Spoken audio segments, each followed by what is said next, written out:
Hello and welcome to Face to Face, our current affairs show where we explore the world's most pressing issues from a Central Eastern European perspective. I'm Anna Kalczyńska, and joining me today is Michał Broniatowski, editor-in-chief in TVP WORLD. Good morning, Michał. Hello. So, we will start with a surprising decision by Joe Biden, I think we might call it this way, allowing Ukraine to strike Russia with US long-range missiles. This came as a surprise since for 2 years now, the US stuck to the Sullivan doctrine of using these weapons only, solely, on Ukrainian soil. So too little too late, or better late than never? Both. It's too little too late, and better late than never. But, you know, this stumbling decisions on supplies of arms to Ukraine is not a proof to great wisdom of the West, because we remember all this history of stumbles over various kinds of weapons. At the very beginning, Germany wanted to supply only 5,000 helmets, if we remember. Then there were discussions about Stinger and Javelins, these handheld rockets. Then another few months to agree for howitzers. Then came HIMARS, these fantastic rockets who are very exact in getting to the to its target, and which forced Russians to move their supplies lines and headquarters further away from the front line. Then came Patriots more than a year into the war, and to defend places like Kiev and other big cities. Then we also remember what happened to tanks and Leopards, and then this fight where Germans were saying we have to wait until Americans to agree, and then Americans were not agreeing. And by that time all that could have been already on the front line. Then there were debates about F-16s jets. Impossible, because it will cause Russia, make Mr. Putin angry, and he will start behaving irresponsibly. Nothing of that kind happened. Another lead line was crossed, and now it appears that it is possible to let Ukrainians to defend themselves already on the Russian soil, which means the approval of the use of ATACMS, these long-range rockets which are capable of carrying various type of weapons on it. It's very important to be very cautious in politics, but there are sometimes moments when you have to take bold decisions and save lives. Simple as that. One might wonder whether it's a lack of imagination or simple fear. But coming to the decision by Joe Biden, however, it's rather the German Tauruses that the Ukrainians really need. Well, this is this fear of not crossing red lines. The reason why Ukraine needs Taurus rockets more than others is that it has this facility of exploding already inside the target. So it's very good to, for example, destroy bridges, and especially the bridge, which is the Crimea Bridge. Taurus will be one shot and and no bridge. That's why probably Germans are constantly afraid, but it is a sort of a pattern that Chancellor Scholz is constantly one step after the rest of NATO allies in agreeing for the use of high-tech arms on the front, starting with this mentioned 5,000 helmets. I think he should be ashamed until the end of his life that after Russians started bombing Kiev, he was still boasting, we are helping, sending them helmets. Okay, but for the sake of this discussion, let's take his optic and the optics of those who are afraid. Indeed, with Vladimir Putin warning the West against using its weapons on Russian soil, and he reiterated that again this September, saying direct involvement of NATO in the conflict. Weightman wonder also what risks this decision will take potentially and will bring to the NATO countries bordering with Russia and Ukraine. Each of the decisions which we mentioned previously here were risky. Of course, there was a threat that Russia would start replying in accordance with their war doctrine, which assumes that any direct attack on Russian soil will allow the Kremlin to respond with nuclear weapons. But many of these kinds of breaks of these red lines took place. Well, Ukrainians already can attack places of the launching pads of Russian missiles and fighter jets, and so nothing happened. Also, nothing happened after, in August, Ukrainians managed to take part of Russian territory, of sacred Russian territory in the Kursk region, and again, nothing happened. Russia and Mr. Putin is absolutely aware that using nuclear weapons will put everybody in completely different place. It will give the right to NATO to respond, and this response could be crushing for Russia. So it's not happening. We'll see what happens now. We'll see how useful this acceptance of the use of ATACMS rockets will change the situation on the front. I can bet that Tauruses sooner or later will be available for Ukrainians to attack long-range Russian positions. We'll see if it is too late or if it is good enough. Exactly. So what about the phone call diplomacy? What is your take on the latest calls by Olaf Scholz to Vladimir Putin? And first, the president-elect Donald Trump pick up the phone officially to tell Putin to stop escalating, right? This is that's what we heard. So Putin responds by striking even more fiercely. So isn't it counterproductive? Why calling at all? Mr. Scholz knows very well that not even talking on the phone, but also visiting Mr. Putin in the Kremlin provides no results. 10 days before the invasion started, he sat at this long table with Mr. Putin on the other end, and Mr. Putin was assuring him that there will be no military attack on Ukraine, of course. And 10 days later, Russian tanks were already going towards Kiev. This phone call, I assume he thought, Mr. Scholz, that after Trump had spoken to Putin, he can do the same and nobody will say a bad word about it. But first of all,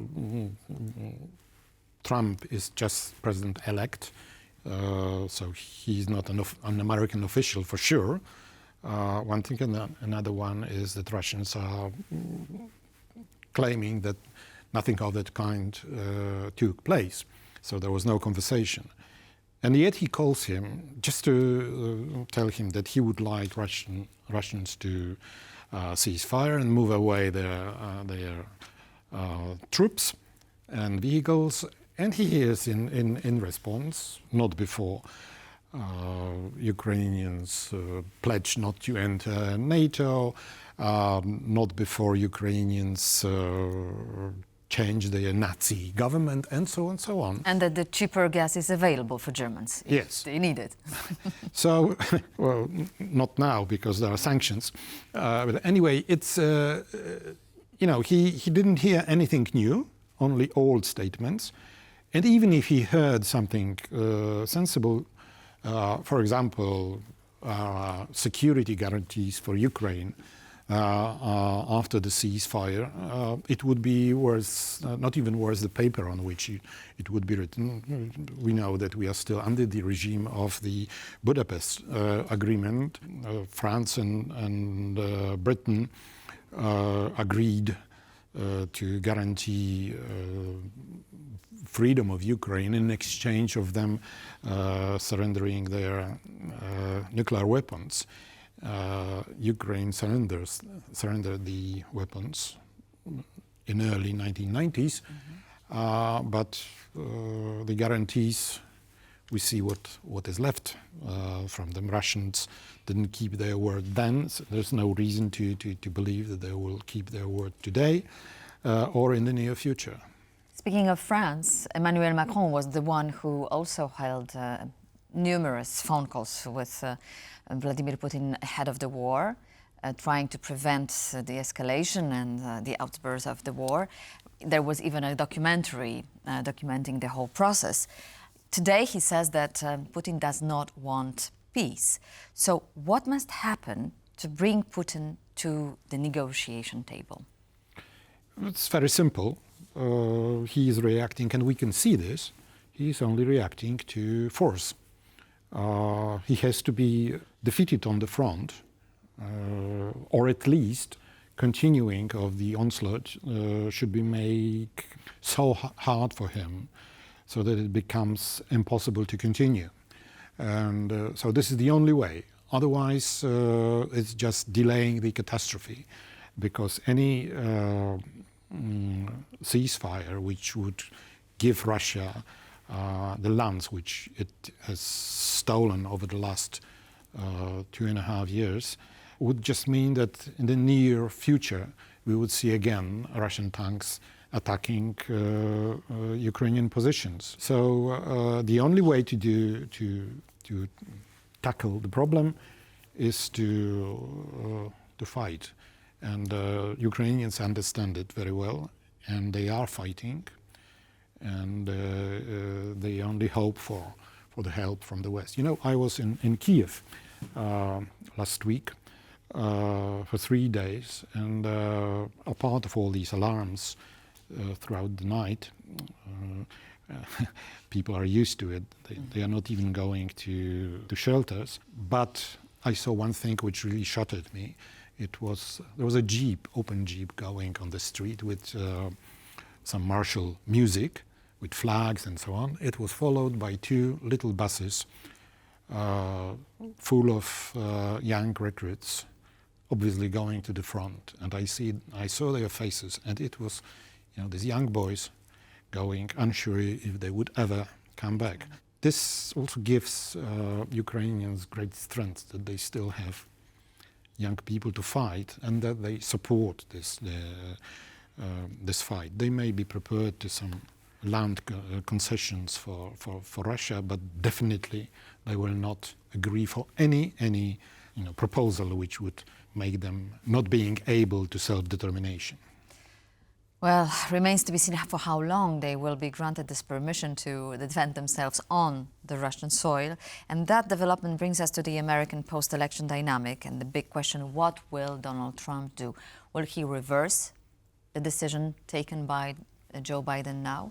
Or will he continue the overall direction of this administration? I think that the situation on the front is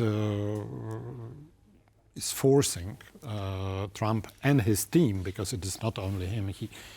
He's taking decision abruptly, but still these decisions, especially decisions about war, must be educated decisions. First, Russia is the important part of this coalition of disruptors, of acts of evil, which constitutes of 3 Asian countries plus Russia, which from this point of view is also Asian, Iran, North Korea, and China. So being nice to Moscow would be completely nonsensical in the situation when Russia is the client of these 3 main enemies of the United States. Plus, we should remember this transactional nature of Mr. Trump, who will very easily understand that continuing support for Ukraine means good business for the U.S. defense industry. Of course. Okay, so let's switch topics now and on domestic policy now, if I may. Pete Hegseth, Donald Trump's pick for Secretary of Defense, and Matt Gaetz as Attorney General. That was a surprise even within the Republican Party, because people wonder whether they will be approved, whether will they pass the scrutiny by the Senate Commission after the allegations of sexual misconduct by Mike Gaetz. What is your pick? Why is Donald Trump sticking so much to those nominations? You know, he learned one very important lessons. First, the election in 2016, and this election earlier in November, that behaving in such an unconventional way is liked by half of the U.S. nation, and they said that at the voting box. So he's continuing. These nominations are, well, first of all, they are big loyalists to him, and he hopes to have full control of power, full control of administration. And secondly, he's provoking Washington, this swamp, as he calls this, makes them unhappy about this nominations. And he simply likes it, I think. And if he loses in the Senate over these nominations, however, I doubt it, because he can also find ways of avoiding the Senate in nominating these two guys, and also Mrs. Tulsi Gabbard. Exactly. National Intelligence Director. Exactly. Nominee. It will be interesting to see if he's able to convince the Senate, in which only 1/3 of the Senate will stand for elections in 2 years' time, so they may be afraid still of Mr. Trump. But the other, 2/3 of the Senate will be elected already after Trump's era, and so they don't have to be bothered with what Mr. Trump wants or doesn't want. So we will see how it develops. It's good to have this perspective, see.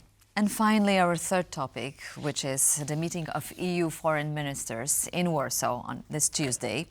Despite recent turbulence, let's call it this way, between Warsaw and Berlin, Annalena Baerbock, the German Minister for Foreign Affairs, has been invited to take part in this meeting. So how do you interpret this? It's very simple. This meeting will be a meeting of foreign ministers, and it would be really over the top not to invite the German foreign minister, especially that Mrs. Baerbock is very much pro-Ukrainian.